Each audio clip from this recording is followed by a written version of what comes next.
Okay, so hello everyone. Welcome again to another class.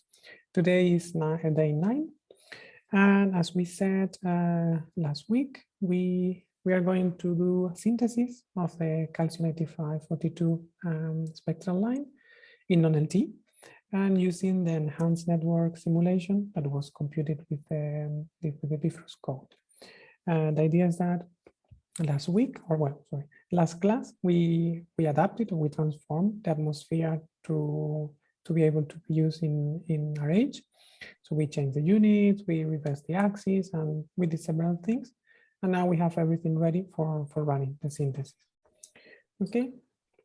So then the idea is that today we will run everything in serial mode, and you will see that is really straightforward. It's an IVL script, but all the things are really easy to understand. So you will probably create a Python script very easily when you see everything.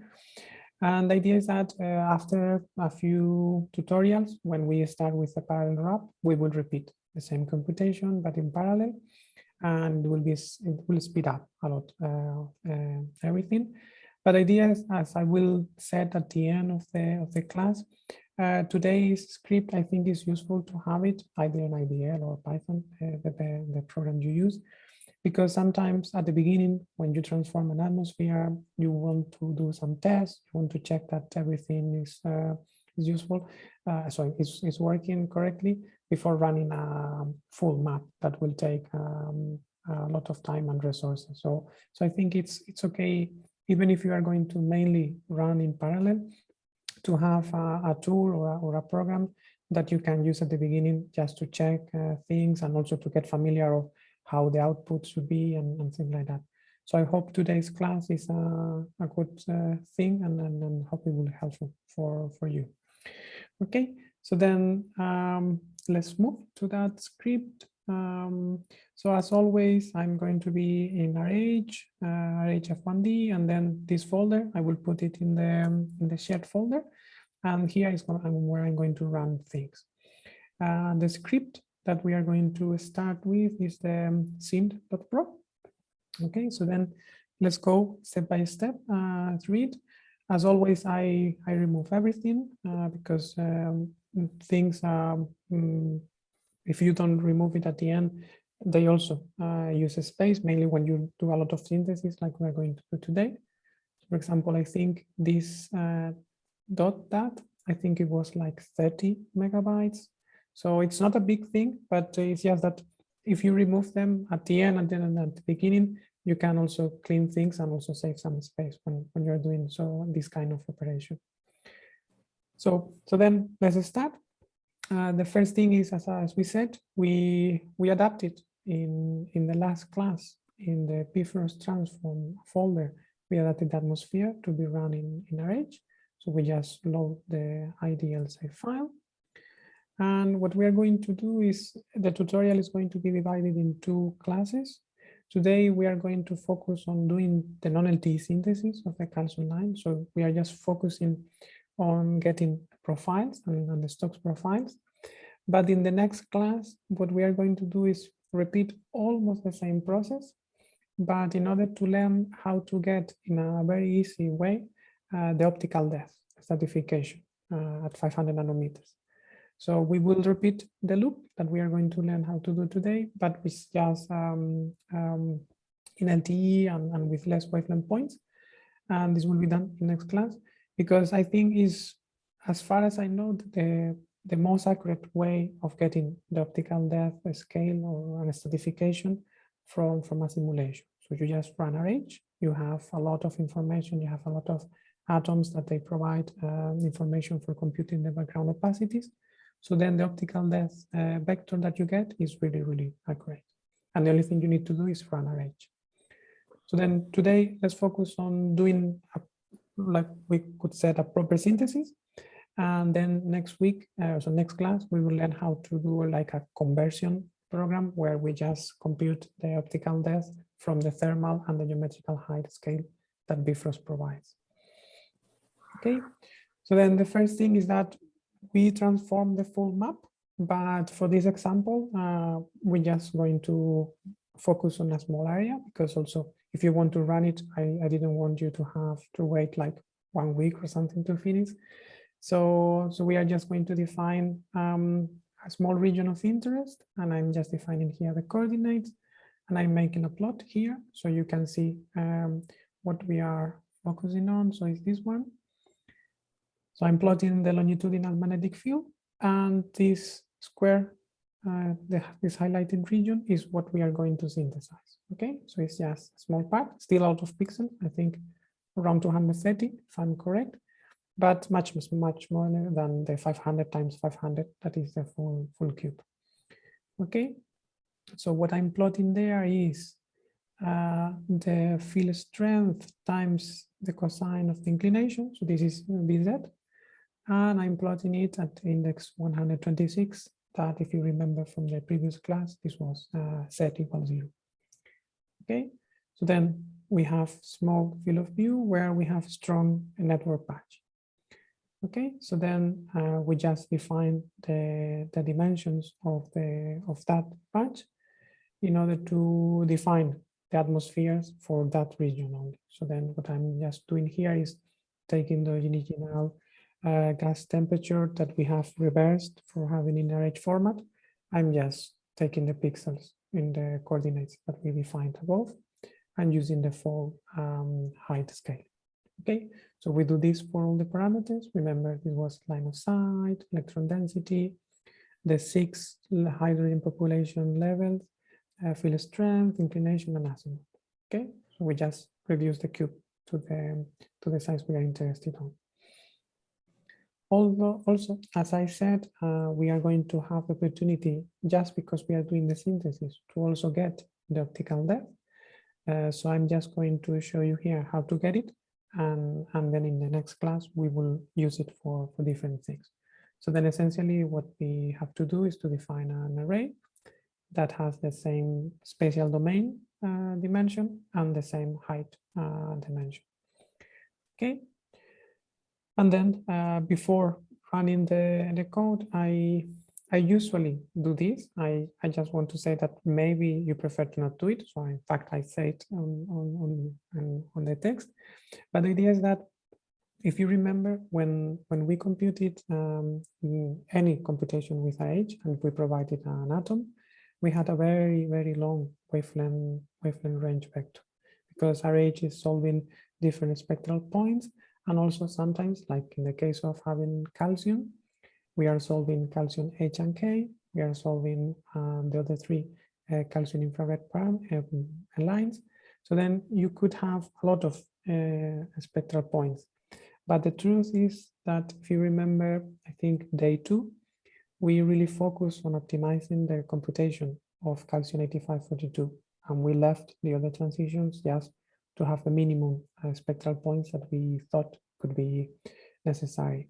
So then it means that the results of those lines are probably not the best in this computation. So essentially, in my case, I would say that here you can just use the 8542 region with the spectral lines in the wings.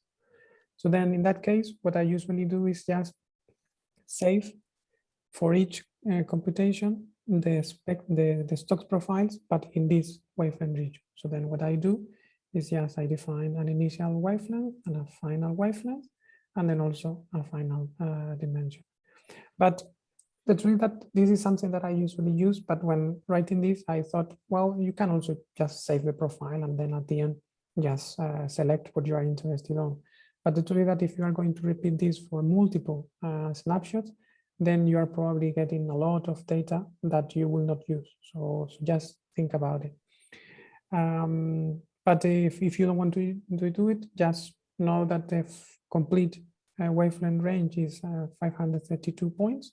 So then just use the same program, but comment these 2 lines, and then just uncomment these 2 and save all the wavelength vector. Okay.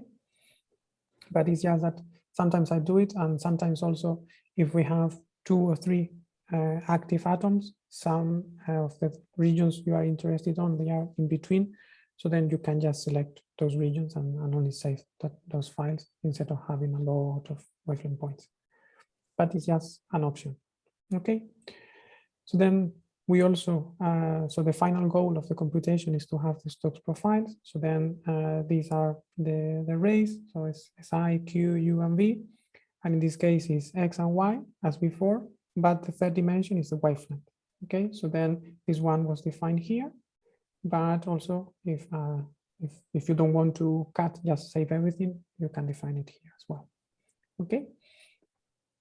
And then also RH always computes the intensity at 500 nanometers. So then you get it by free. So then I recommend you to try to save it because it's very easy to save. It's just X and Y. So you have one intensity point per pixel. But it's a really easy way to check that everything is okay. So if you cannot get the continued intensity at 500 nanometers right, then something is wrong, either in your configuration or either in your simulation when you transform it, units or something. So then you get it by free because it's always computed by RH, and it's the easiest way to start checking that the results are okay. Okay, so then this was just preparation for running the loop, and then here is where we start on the main thing of this script, that is running a loop that goes from 0 to all the pixels in the X direction and from 0 to all the pixels in the Y direction of the small field of view that we selected. The idea is simple. So we start the loop and we go pixel by pixel. For each pixel, we create the RH Atmos file and then the RH magnetic field file. We run RH. Then we read the output as we have done in previous tutorials. And then we simply save the results in the arrays that we have just defined. So SI, SQ, SU, and SV. Okay, so then let's go step by step. But this is the main concept. Just a loop where in each step you create the required RH files, you run the synthesis, you save the results, and you start again. Okay, so then as we said last week, we don't have microtubules provided by the Bifrost, so you have to provide something. In this example, I'm just putting an array with the correct dimensions in height, but it's just 0. Okay. Then we start with the atmosphere, so the Atmos file, and then we define the name. In my case, I prefer to put as a title Bifrost just as a name, but I also include the I and K indexes. So it means that every atmosphere that is on disk, it contains the exact information of the pixel that is currently running on RH. So imagine that the code aborts and something is happening and you don't know what is happening. So you can know just by that which exact pixel is giving you the trouble. And then you can go to the input atmosphere and check that maybe something went wrong for that pixel. Okay, so it's just a suggestion, but it's really easy to have it in the atmosphere. And then we just use two tutorials ago instruction, that is use write 1D Atmos. It's an ideal procedure, and I think also Han mentioned that the Python one is available. And we just need to provide things. So we have the name that we defined before, gravitation is always the same, and then the number of depth points, then the scale. Remember that we are using the original geometrical scale provided by the Bifrost code. So it's the best way to do it like this way. So this is the label to specify that, and this is the geometrical height. And then I'm just saving for each pixel the corresponding temperature, electron density, line of sight velocity, microturbulence is the one that we defined above, which is 0. And then remember that this was the hydrogen population, that it was a 4-dimension array, and it was this is height, and this is 6 for the 6 levels, and this also is provided by Bifrost. Okay, so then with this, we just write the atmosphere as a Bifrost Atmos, and this, just remember that this, or just be aware that this name is the one that you need to have in your keyword.input, right? So in this Atmos file is the same that we are using there. So you can always change it, but just be sure that is the same here in the keyboard.input than the one you're defining here. Okay, and then the same is with the magnetic field. So field strength, inclination, and azimuth, everything is in RH format. So we just need to pick the specific pixel of the loop. And then we use the instruction from the RH manual to just write it in the proper format. And again, this bifrost.b should be also included at the end of the program. Sorry, I'm going a bit fast, but just going to this line. So Stokes input is called bifrost.b, that it should match the name that you're providing here. Okay, so then we have everything to run RH, and then we just, inside the loop, we are running it. And this is the same sentence as before. The only thing is that I added this quiet sentence, because with this, the code will write less things on a screen. It still writes a lot of things, but it's much less than before. So then it's a bit easier to check how things are going on the screen when the code is running quickly, okay? And the idea is that you don't need to really remember that. So just you can try to run the code and then put the same sentence as before, but -h or -help. And the code will print all these things that you have here. So you can experiment a bit. You have quiet, as you saw before, but you can also even check which keywords are really actively defined, just to be sure that what you are wanting to define for the RH run is already defined, correctly defined. Okay, so then at this point, we have run RH. Remember that we always wanted to have the spectra, sorry, the profiles at a given heliocentric angle that was this center, so mu = 1. So for that, we run solve ray, that is reading ray.input, information that you have there, that in this case is 1. And then we load the variables and the results as always. And we also read the results of solve ray. Okay. So then at this point, we have a profile. And in my case, I cannot know which is the wavelength range I'm interested on until this point. So I usually run the loop, but I put a stop here and just plot ray in the range that I think I need. So in this case, you can do the same if you want or not. But the idea is that if you are going to follow this path of just picking the wavelength range of interest that you want to use, you have to run RH first.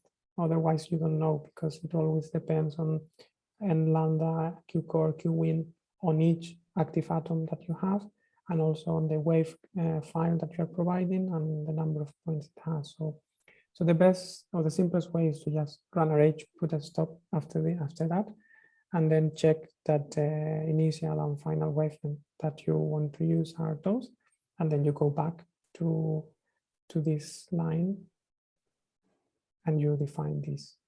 Okay, it's not intuitive. For this reason, I think it's easier to just run it with saving all the files, and then you just cut it at the end. But just in case, if you want to do it this way. And the idea is that what I'm doing in this example is just taking the Calcium 2, 8532 wavelength range. So this is what I'm picking from the full computation. You can do as an exercise, remove the sentence and save all the spectrum and check how different, so how large it can be, and all the lines that you can have there. Okay, so this is what I'm saying. Okay, so then when you run the program, just remove the stop and this plot, because you don't need to do it all the time, and then just run it. And as I said, you get by free the optical depth. So the only thing you need to do is to load or save the information contained in this structure. So in geometry, you have different things, and one of them is tau 500, that it means optical depth. So then if you run it for multiple pixels and you are saving it, then you are already getting the, I think, the most accurate optical depth that you can obtain from the simulation. Just be aware though that it's the optical depth, and in general we usually prefer to work in the logarithm scale. So just be aware that what you are getting is the normal one. So if you want to use log tau, just save it as I'm doing here. Okay. And then as before, you can also have the continued intensity at 500 nanometers by free. So I recommend you also to save it. And in this case, I put a print. So if you run it, you will see. And just let me run it because I'm talking a lot, but I'm not running everything. So just let me comment this and just put a stop here. I think we are in the right place. Okay. Okay, sorry. Okay, so we need to stop at 260. Okay, there are several stops over there. So now we are, so this is, sorry, I forgot. So this is how RH will print things when you have quiet mode. So you can see that it's much quiet than before. And then this is just doing self-ray. And then this sentence. So we have 3 wavelength values, and you see that they are these 2. So then what you have is that we are solving calcium 2 as an active atom only. So then you have 500 nanometers, this 1 point, and it's always computed. And then the next point in shorter wavelength is related to calcium 2 H and K. And then the next point in longer wavelength is calcium 2 8498. Okay, so this is also, I hope it's a good thing to understand more or less how RH is computing things. So basically just look for it. And in this case, I wanted to show you that you can easily find it. It's not exactly 500, but it's continuum, so it should be fine. And the only thing is that this instruction, and also the one that I explained before for selecting only the wavelength range of interest that you want to pick, it's depending on everything related with the atom configuration and the wave file. So if you plan to change it or update it continuously, be aware that every time you change something, it will change these results. So I mean, continuum may not be the index 129. So just be aware of that. Okay. So then we take the continuum from ray.I, that is at mu equal 1, and is at index 129. Again, in this case, you can just save the full array, and you don't have to be worried about changing the atom configuration and other things. And then we just save the Stokes profile. So it's ray.I, and then Stokes Q, U, and B. Okay. And then I'm printing just with this ideal instruction I and K. So just to know when the program is running, how is the progress. So in this case, if I'm not sure, it can take around 2 days in a normal computer. So then just to be sure that it will take some time, but you can use this index just to know that we are in the middle or far from the end of the computation. Okay, and yes, the final one is this one. This is an ideal extraction, and the idea is that when I use read all mode, you are loading a lot of variables and units, and then if you run this continuously, you are loading units every time that you run a pixel. And then it can happen that the ideal doesn't have enough or more units to be assigned. So then the code can just crash, but because ideal cannot handle more units. So then what I do is just keep things simple. And every time we finish the computation of a pixel, we just close all the units. And then you can be sure that there will not be issues in that regard. Okay. So then, as I said, you can run it. I hope it works in your computer, but just be aware that you may need to leave it running over the weekend, for example, because it can take around 2 days. And then when everything is finished, I save the wavelength vector, In this case, again, I'm just working on the part that I'm interested on, but if you are not selecting the a specific range, so just save a spectrum.lambda and you get everything. And then I save it in ideal. So because we are going to use it now. So I save everything. So the 4 Stokes parameters, the array with the 4 Stokes parameters, initial wavelength, the final wavelength, initial X and Y coordinates, final X and Y coordinates, the total number of wavelength points, the total number of X points, the total number of Y points, then the wavelength vector, the optical depth at 500 nanometers, and the continuum intensity at 500 nanometers. Okay, and then that's basically all. I think it's easier that it can look, and probably in Python you will also do it very fast. So let's just summarize how the program or what we have learned here, and then we will check the results. I'm not going to run it here, so I already have the results, so we can check.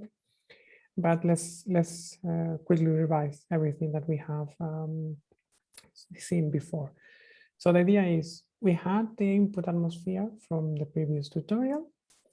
So then we load the atmosphere, 0.1, and then we run a loop where we create for each pixel the input Atmos and B file, and we run a range, and then we store the output, the Stokes parameter.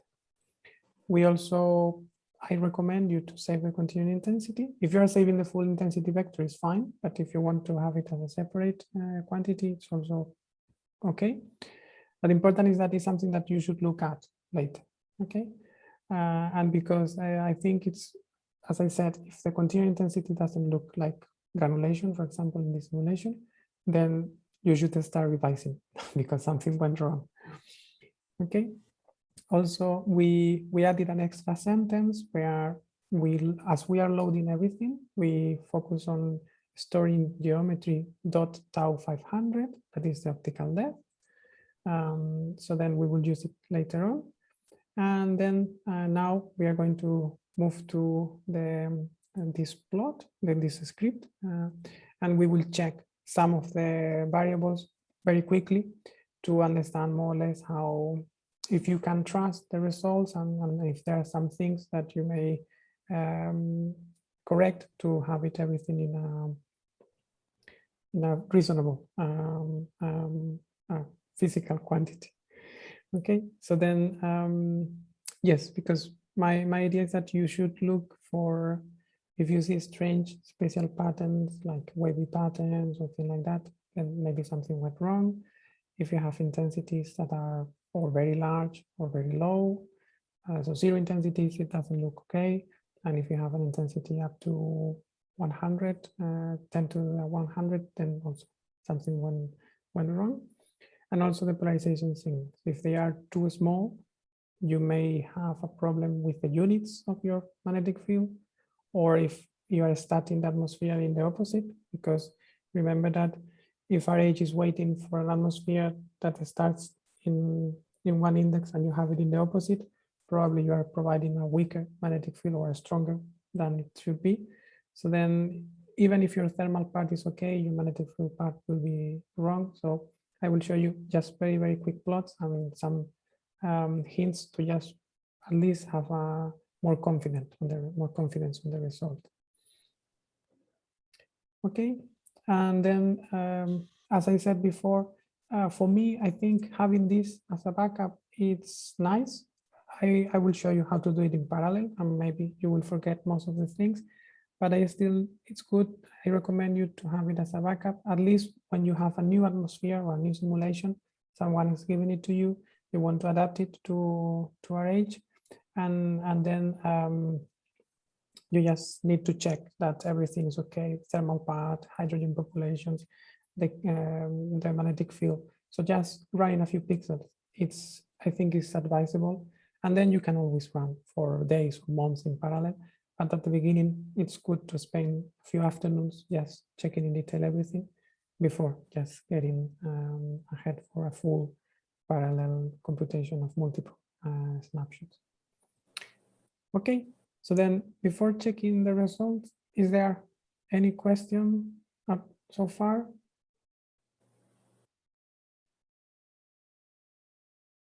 Okay, so then just show you that this is the file, that is the output of this computation. So then in this script that is also in the same folder, I'm restoring it. So we start restoring it. And then the first thing we're going to do is to just plot the continuum intensity at 500 nanometers. Okay. So then if we go back to the folder and we go to continuum 500 nanometers, you can see that it looks nice. So you have granulation pattern. You see that it's dark in intergranular lanes. It's bright in the granules, and it's very bright in the regions where the magnetic field is strong. So then it makes sense. So this is something that you can say, well, it worked. And in fact, you can see that it's very, very small. So no issues in the computation. Okay. But we should continue because this is just continuums. Then now let's do the same, but focus on the continuum of 850 nanometers.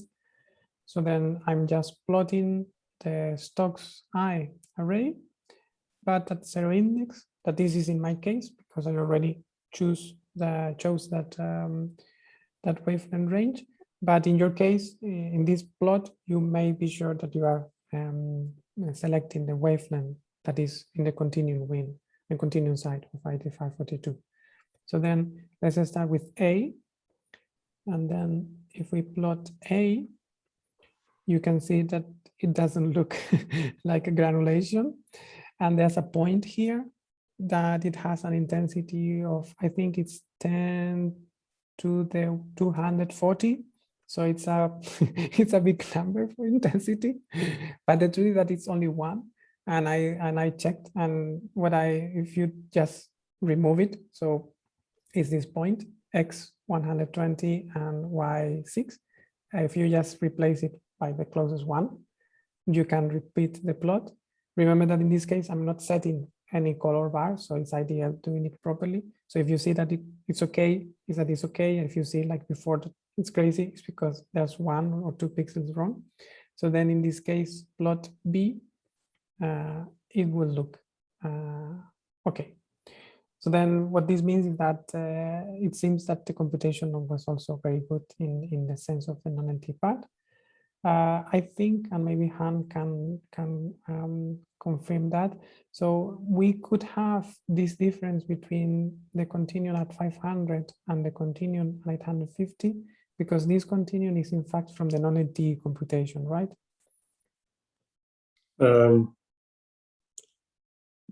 I say that again. I didn't quite understand. So the continuum at 500 nanometers was okay, was perfect. Yeah. But the continuum at 850, we had a pixel that went wrong. Yes. And this is because the 500 nanometer continuum is computed in LTE, while this one is computed from the non-LTE part, right? Yes. Yes. Okay. So it's essentially that. So you can start from 500 nanometers. If it's wrong, then everything will be wrong. But if it's correct, it means that in principle, the LTE part and some things are working, but you also need to verify that the non-LTE computation of the atom that you are interested on is also okay. And in this case, it's starting to look also correct, at least in the continuum. Okay, so then what I usually do after that is let's continue, but let's normalize to the continuum intensity. Because I'm more used to that, and also because I know more or less how the polarization signals normalized to the continuum intensity should look like. So then I just compute the average intensity over this wavelength position that we have checked now, and I normalize all the Stokes parameters. So then this Bifrost 850C, this figure, now I put it a scale from 0.6 to 1.5, and you can see that it still looks okay. And also now you can see that intensity, it's now normalized. So before it was SI units, now it's normalized. Okay, so then the next step I usually do is just pick a few wavelengths along the line just to be sure that everything is more or less okay. So then the next plot, I looked for the wavelength, for the core wavelength. So let me see, like this, and in 1 second, we are in 100. Okay, so yeah, here. So then this point, this index 131 of my reduced wavelength range, it's 8542.09. That is essentially the line core of the 8542 line. And then I just pick another wavelength position in the wing, in the blue wing of the line. So then let's plot the intensity at two fixed wavelength regions, but one is essentially the line core, and the second one is in the wing. So just to see if the spatial distribution of the intensity signals is reasonable. Okay, so in this case, we are plotting those variables. So 0 is continuum, line wing, and then line core. Okay, so then this is this one. Okay, then let's make it bigger. So then you have continuum here. Then we have the so-called reverse granulation pattern. So in this case, granules are dark, intergranules are bright, and this indicates that we are scanning upper layers. And this is because the inner wing of the calcium line is sensitive to upper layers than the continuum in the photosphere. And then we have the line core, that it looks very different, and it looks like what we would say that is the chromosphere. So you have threads, and you have elongated structures that go away from the magnetic patch. So it looks nice. And in fact, if you make zoom, you see that it's very smooth. So again, this means that everything, it looks like it's working correctly. So we can say, okay, let's move forward from here. So then the next step is to just have an idea of the polarization signal. So my advice is just start with something simple like the maximum polarization signal. In this case, I'm selecting a small wavelength range in the central part of the calcium 8542 line. So I'm just focusing on the core of the line, because remember that we have photospheric lines in the wings, and we're also computing the Stokes profiles of those lines. We don't want that. And I'm just doing very simple tests, just saving the maximum of the absolute value. So remember that B and Q and U, they can be positive and negative. The intensity is always positive, but the other three Stokes profiles, they can change sign. So I'm just taking the maximum of the absolute value. So just to be sure that I'm retrieving the maximum value, and that value is not more than 100% or something like that, because otherwise, as I said, maybe the magnetic field part is not correct. So I'm just plotting that. I'm adding the intensity in the line core just as a reference. So then if we go to this Bifrost calcium 2 pole, so this is what we get. So we have the continuum, sorry, the line core intensity. And then if you look at linear polarization, you have this patch here where it's located close to the strong longitudinal field. So it's like the magnetic field is slightly opening, and you have strong V signals when it's vertical. And when it starts to open in the upper layers where the calcium line is sensitive, you also have some linear polarization signals because the magnetic field is getting inclined. And then you can see that is also similar here. So then the idea is, first, the spatial distribution looks okay, and also the signals look okay. So this one is saturated to 10%. That is reasonable. If you have a photospheric line, it will be much more, but this is the calcium line. And the Q and U signal is the same. So this is 5 times to the -2, so it's -3.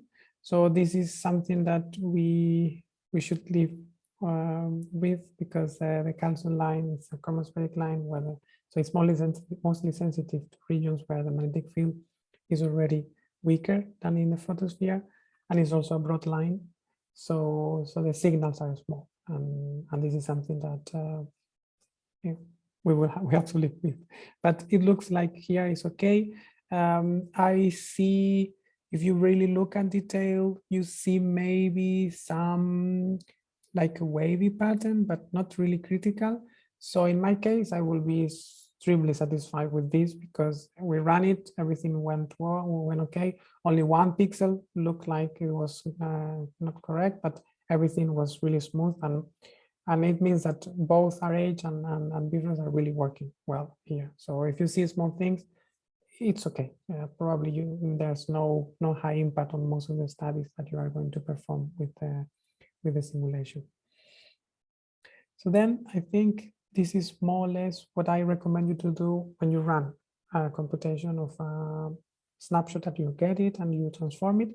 So at least try to do these checks just to be sure before going ahead, analyzing things and commenting results with other people, just to be sure that at least those plots look reasonable. But before finishing, one last thing, because I even said this I think in class 3, but I made a mistake. So I want to show you that it's very easy to make mistakes, mainly when you're busy. So the idea is I run it twice. And what you are seeing now is the result of the second run. And I'm going to show you the line core intensity of the first run compared to the second run. So let me show you first differences, and then I will explain you why I knew that I had to run it again. And then I quickly went to one keyword that I knew we needed to change it.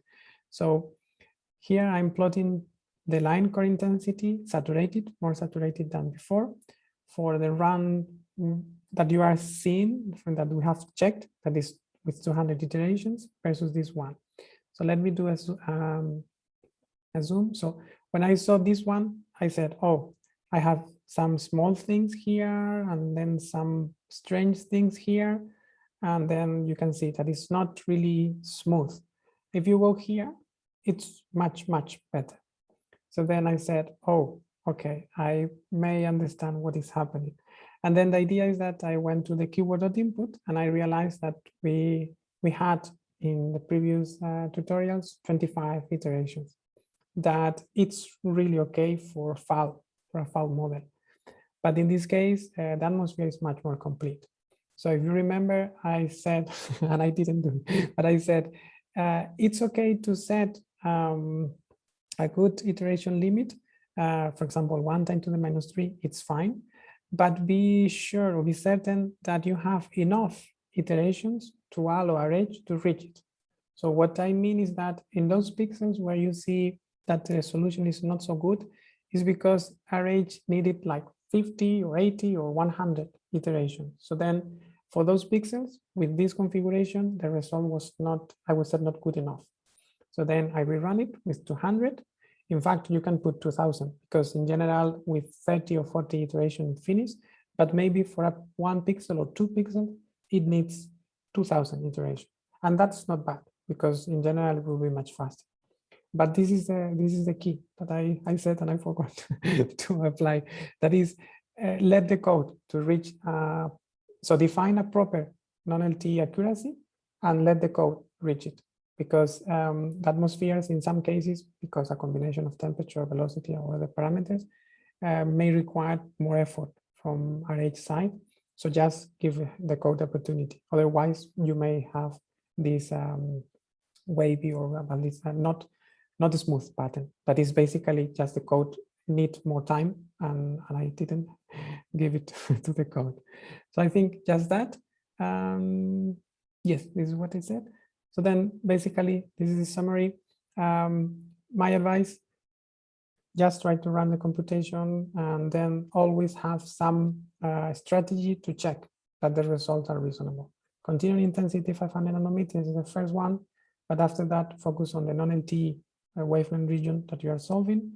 And also be sure that sometimes if things, they don't look as smooth as should be, maybe it's because the code needs more time, because the atmosphere could be very complex and then reaching a solution is slower than what you can have with a FAR model, for example. Okay, so then before going back to the presentation, is there any question related to this topic? Carlos, Yes. just out of curiosity, actually, when you said before that the code took like 2 days for that region, was that for the version when you have 25 iterations or for the version when you have 200 iterations? 200, I think, but Okay. yeah, but I think it was more or less the same. So I think maybe 10% slower because There are only a few points that require. yes, yes, because if you look here in general, this one looks okay. So there are a lot of pixels that are smooth, but there are some of them that are not okay. So maybe it's 10 or 15% slower.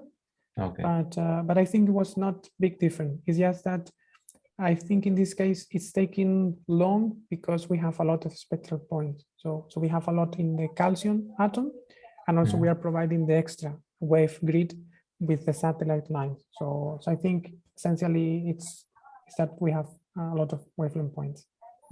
Okay, thanks. Okay, yeah.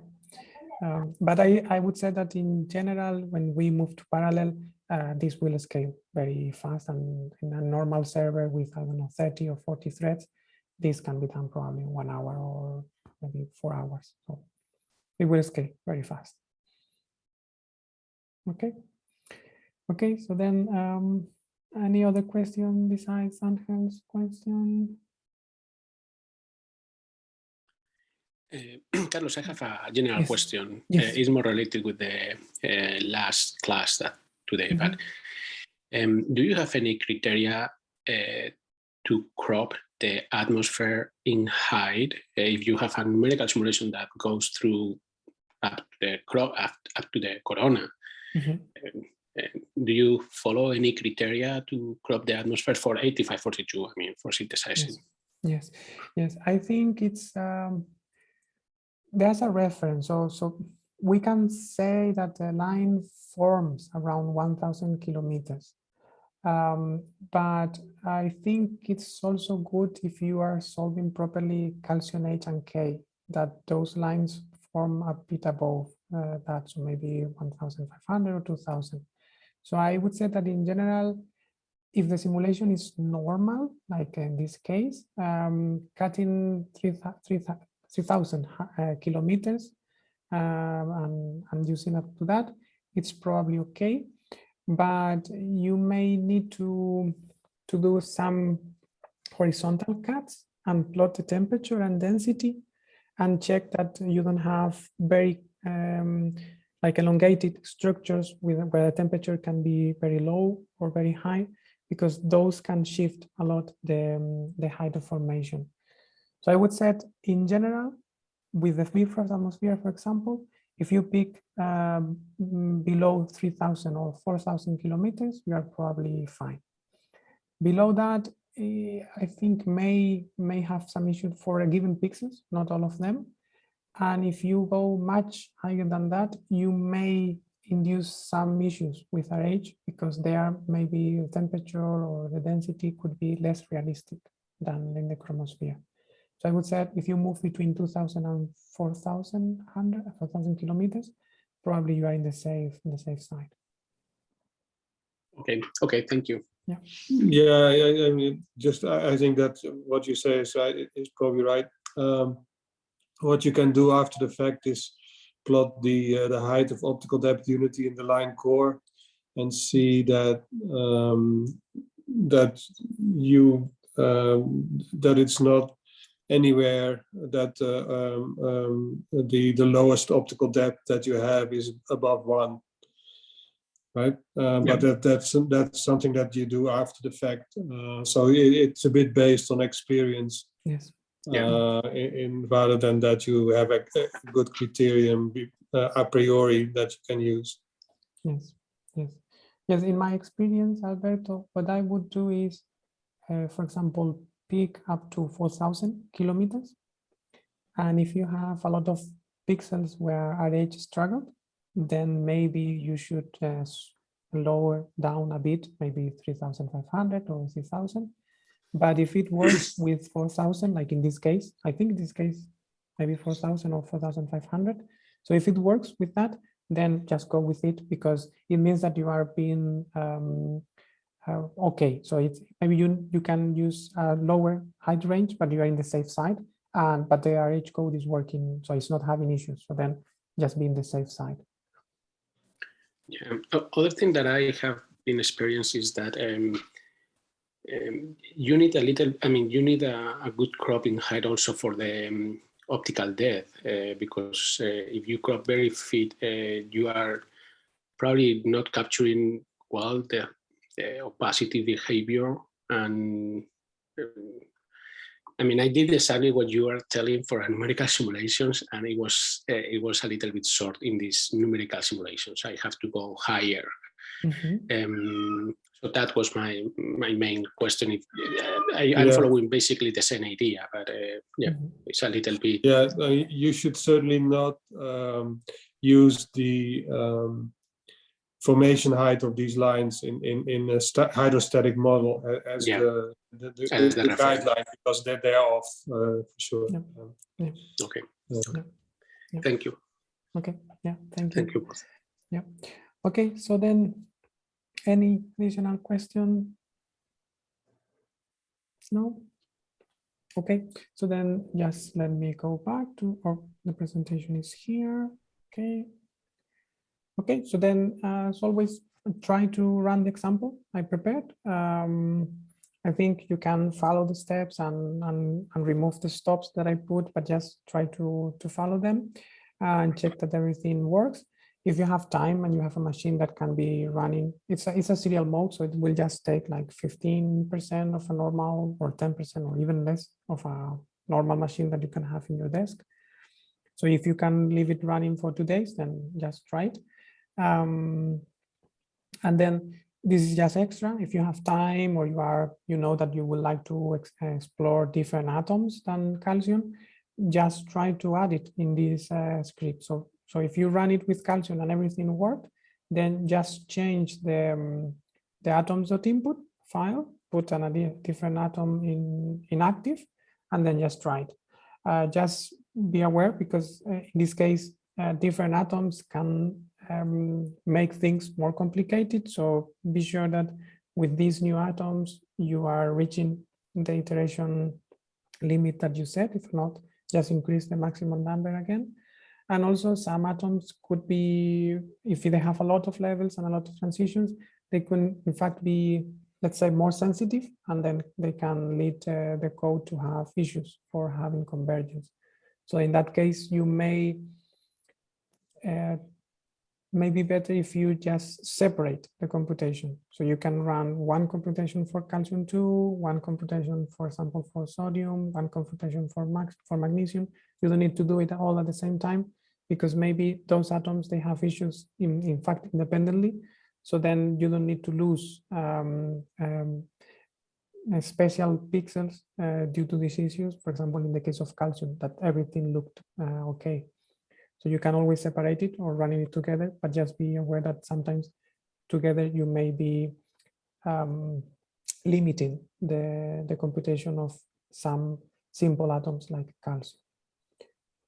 Okay, so then next class, we will repeat today's example. It will be very easy to follow, but we are simplify a lot the RH configuration. So we are going to remove the active atom, so everything will be passive. We are going to remove the keyword, the wave file in the keyword.input and the Gudiksen line in the Gudiksen.input file. So we are just going to save or to run for one spectral point, 500 nanometers, just to learn, in case that you are only interested or your main interest is to have an optical depth, how to do it quickly or the fastest way possible, and then how to prepare those results to be used in design and SER.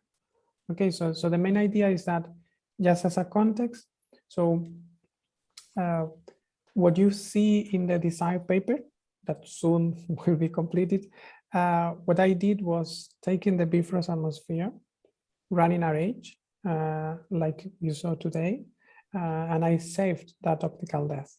Then I took that optical depth, I interpolated, and I changed everything to put it in design units. And this is what I use as an input for testing the code. I run the synthesis with that input, and then I run inversions. And the idea is that the inversions are always done in optical depth in the case of design. So the best way of comparing the accuracy of your atmospheric parameters in optical depth is to have the input also in optical depth. So if your magnetic field, for example, at log-tau 0 is close to the one at log-tau 0, you can only do that if you already have the input atmosphere in optical depth. So then I will just show you how to do it. We will also check the atmospheric parameters in optical depth, because before, in the previous class, we plotted the temperature and velocity, but this was geometrical height. And remember that Han was saying that this is not how you usually are used to see variables and observation. So we will check those things. So how to compute quickly the optical depth, how to prepare the atmosphere in desired format, in case you want to do in the future test of inversion and comparisons, and also check the atmosphere itself in optical depth to see how things are, let's say, more natural for the person that are used to work with observations. Okay, so this will be next class, and it will be in 2 weeks. Okay, so then before I wish you a nice weekend, is there a last question? Yes, that has a question.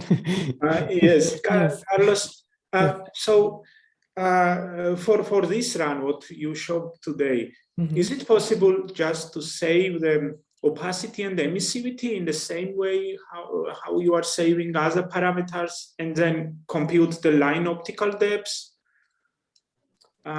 Well, so let me rephrase the question. Do you want to have the line optical depth?